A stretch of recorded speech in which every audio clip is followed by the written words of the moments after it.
Hey everybody, welcome back. So just going to do a hopefully quick video, although I'm sure I'll ramble on a bit longer than I should. And I just want to actually go over a couple sort of miscellaneous pickups that I recently did. As I mentioned in a previous video, that I am sort of doing a low carb diet, and it is working. I did make a couple minor adjustments. It's not quite keto, but it's not quite carnivore. It's kind of in between the two. So the weight is slowly kind of coming off. So I'm going to kind of see if I need to go a little bit more kind of heavy duty before August rolls around, then I will.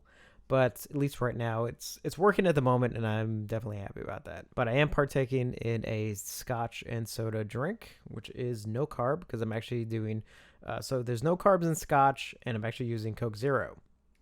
And my tolerance isn't really that high. So I was at Target, and there were a couple things that were on clearance that I figured I would pick up. Now, I think a lot of this stuff was really specific to my store. The Target I go to has some renovation going on, so I think that's probably what I like, because if you look online, none of this stuff is like on sale or anything. So we'll kind of start with the sort of miscellaneous stuff, and that is I got two sets of, let me, right in front of me, two sets of Pac-Man pins, as you can see there. Don't mind the reflection of, I should probably hear it. Let's do, yeah, you don't need to see me twice. So there's one set, and here's the other set. So obviously this set is actually pretty cool. I've actually had my eye on this every time I've gone there for a while, kind of thing, because it's obviously the classic design of Pac-Man. It's normally $10.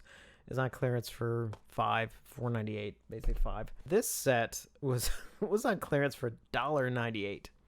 This one, which you can see, it's like Pac-Man, like in food thing. Like, who would want that?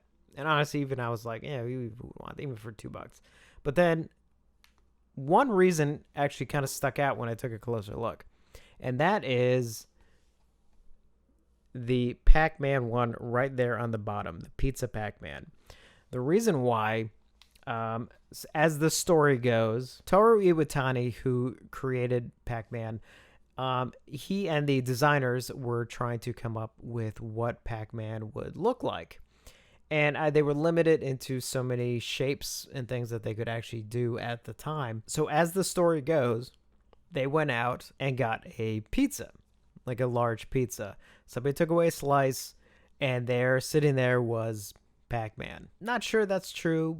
Technically probably isn't true, but honestly, it's such a fun thing to, I really would prefer that that's actually true, even if it isn't. But that's actually what sold me on this pin set, just the little, literally the Pizza Pac-Man. Like, to me, that one pin was worth the $2. And then the next thing I got so I have a Nintendo Switch. During E3, Nintendo had a bunch of online sales on a bunch of like different games and things, and some new ones that came about. So I got a couple games. Some I got at an amazing price, and then there were a couple new ones that I couldn't pass up, like the Contra collection, for example. So I upgraded my internet recently. I was getting good internet. I was paying for about 400 megabits a second. On average, I was usually getting just over that, like 400 something. And then recently I was able to upgrade to 1,000 megabits per second download and then 35 upload. So, and obviously you don't get the full 1,000, you get as close as possible. And honestly, in a wired connection, I was getting 900 and something. I think when I tested the other day, it was like 938 or something like that. And then my upload speed is, pretty much plus minus around 35, which is great, when I have to upload all these videos. But for some reason, my Nintendo Switch was only getting like 41 megabits per second for the download. Now, your Wi-Fi signal is obviously, it's never going to be as strong as a wired signal. Like, even on my iPhone, standing right next to my modem, I'm only getting 400 something, which is a lot. I mean, honestly, it's more than I wouldn't even need while I'm on my phone. That's kind of where it seems to like cap off, basically. The Nintendo Switch, for some reason, and I don't know why, I think it's a big flaw in the design, is that there is no Ethernet port in the docking part. I can understand why there's one in the actual Switch, but in the docking thing, the thing you use to connect to your TV and stuff, that should have a port. Why doesn't, I don't know, but it doesn't. It's a separate connector you have to get. So you have to get an Ethernet a LAN adapter, which I have here, which I picked up today. When I was downloading some of these games, I was like, oh my God, I'm getting like 41, megabits a second, and that's ridiculous. So I was like, let me get, while it's in the dock, it should be wired. Even though you can get like a generic one a little bit cheaper, some of this stuff I do like to get the actual ones that sort of the company signed off on. There's a couple things I don't care, and then there are other ones like camera equipment. I'm pretty specific about that. Something like this, I was like, well, again, $30 normally. It was on clearance at the store for $20, and I was like, I probably could have gotten a generic one for $15, but what, $20. And I know they signed off on it. I was like, that's fine. And then the other thing I got, so this is a interesting and probably long story, is the portable power adapter for the Nintendo Switch. So obviously another company makes this. Anchor actually makes this, and then it's signed off by Nintendo. So you can actually, obviously, there are all kinds of portable chargers out there. I have one that I've actually had for many years. It's a fantastic charger. It is USB 2, but honestly, for most stuff like charging your phone or whatever, it's fine. Supposedly one of the pluses of the Switch was that you could charge it to a portable thing and everything, but there were stories going around of some people who were connected it to generic chargers and it was bricking their system. If you don't know what bricking means, that basically means it crashed their system and their system is basically useless. It's a brick. So I get kind of paranoid when I hear stuff like that. And the thing is, I know for this one, this obviously was tested on their system. They signed off on it. And the only problem with this, and there are two, there's this one and then there's a bigger one, which is can hold more of a charge. They're kind of insanely priced for portable chargers. I mean, this one, for example, normally is $70. I saw it at the store with a sale price over it for $50. Now, first off, this is a very portable charger, and for $50, it's like still a little bit more than I would have liked to spend. But honestly, it's sort of one of those where I'm like, yeah, I could spend $50 on it, not paying $70 for it. So what happened was, rung it up, and it's coming up at $70, and it was just like, the sign over there says 50. Apparently what happened is somebody wasn't really paying attention, put a sale sign over this, which I guess was intended for something else in the Nintendo section, wasn't supposed to be on sale. So, but because it was labeled as such, they had to give it to me at $50. So actually, I got this for $50, and I was very happy. The nice thing I like about this one is that it is, it may look a little bit bigger on camera here, but it is actually the smaller of the two, but it still actually holds a really good charge. And the thing is, it's a portable, just because it's Nintendo, you can charge anything with it, but at least this way, hopefully I don't have to worry about bricking my Nintendo. In fact, I'm going to open this up. How about it? I'm going to open this up on the air, or on this recording, rather. I'll edit this up, so this isn't like, going to take forever. Assuming I can get the tape off here. Okay, got the tape off. Oh, Jesus. Nope, I missed some of the tape. This is where editing comes in hand. Okay, so I'm struggling here at the top, and then I look on the bottom here, and see this little thing with an arrow? Yeah, apparently you're just supposed to kind of pull this down. Here I'm struggling at the top trying to cut the thing. Just pull that down, and there, and it opens. Naturally. Did I mention I have a college degree? So pulling this out. Ooh, it has a case. Let's take a look here. So, okay, owner manual. Like we ever read those. Something about something. Got this little carrying case.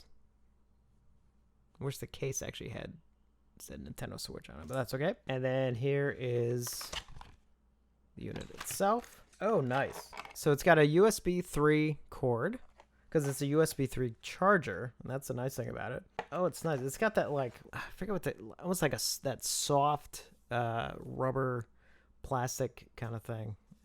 As you can tell, actually, here, hold it next to my head. It's actually not that big. It fits in my hand. So this button right here, so if you press it, let's just press it. Let's see. You can tell. So that tells you how much of a charge you have left. So it's 3 lights. I think 4. I can't remember. I'll look it up. It's 4 or 5 indicates like a full charge. So here's the USB 3 and then USB, sort of the standard kind of connection over here. This is actually nice. got a good weight to it too. And the nice thing about having one this is a little bit easier for me to carry around. So which one $50, but that's actually nice. And then finally, I got a couple of picture frames. So I wanted to, I'm trying to get some more stuff put in frames. For those of you who saw my video from last August, my flashback video, I got some stuff from Joel Robinson while I was there. Joel Robinson's the artist. He does amazing work. He's done some of the Scream Factory stuff. If you could look behind me, the Creepshow one right behind. In fact, here, let me just tilt that up just a little bit. The Creepshow, the Father's Day one right behind my head. That's an early Joe Robinson one. Actually, I think if you see him at a convention, he still sells that. By the way, if you do see him at a convention, great guy. You go up and talk to him and everything. He's a fantastic guy. But I got some prints for him when I saw him at Flashback last year. And it's like, I've been waiting to get these framed. So finally I was able to, they only had one frame of the one I kind of liked. So the other print I'll have to get framed at another time. But at least I was able to get this fantastic, you don't need to see me. Sorry about all the light. Let's see if I can angle this correctly. All right, well, that's decent. So here's, as you see, the Michael Myers in the closet print of his kind of thing. This really doesn't quite do it justice, does it? Kind of thing. Sorry, I know the blinds are open. Should probably close the blinds. There, that's a probably better angle. That looks so nice. There's something about when you put something in a frame that really just makes it that much more special. And this is like a cheap frame. It's not like there was anything, but I mean, the moment you put this print in there, I was like, yeah. And it's not in the frame yet, but I did get a frame so that I can finally put this Creepshow. Let me get on mic here. This Creepshow, try and get it all in frame. Sorry about all this. Once the studio's set up, this stuff will be so much easier to do. As you can tell behind me, it's the same artist who did this thing right above my head. Here, let me point in the right direction. So that's a sort of like a horror montage of all different kinds of horror movies. And then obviously there's the Creepshow one. Now the Creepshow one, both of these actually I got at a convention literally like 10 years ago or something. I actually forgot I had them. And then during the move, I was like, oh my God. How did I forget about these? So obviously this one I have above my head here behind me, and then the Creepshow one I finally got a frame for that, which I haven't had a chance to put in the frame yet, but I definitely want to do that. And also I did get in the new Blue Underground release of New York Ripper, and I was able to watch it as well. So I mean, I was originally going to do like a video review kind of thing, but I kind of decided like, just real quick, because I think it's really just, I think some of you were kind of curious about these new transfers that are going on some of these releases.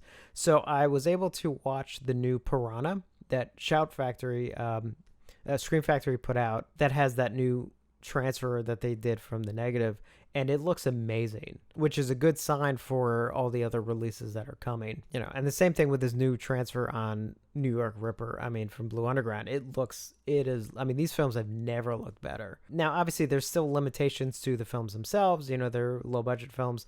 They were shot on like very grainy film stock, and the thing is, you don't want to take that away. The films should always be kind of grainy, but in both cases these new transfers are really, really amazing. And what's nice, because they're doing these 4K transfers, is that they can create new prints for them. I mean, film prints if they wanted to, but specifically new 4K DCPs, which I know Blue Underground did with New York Ripper, because they've been having screenings of it at theaters throughout the country here and there. And those are DCPs made from this transfer. The nice thing about these Corman ones is that they're because they're doing full 4K transfers from the negative, they can archive them and they can create, new DCPs for theatrical screenings and things like that. So really, really great. I mean, I was really happy in both cases. And also, as I mentioned, I think in the previous video, I also got in the Entity from Scream Factory.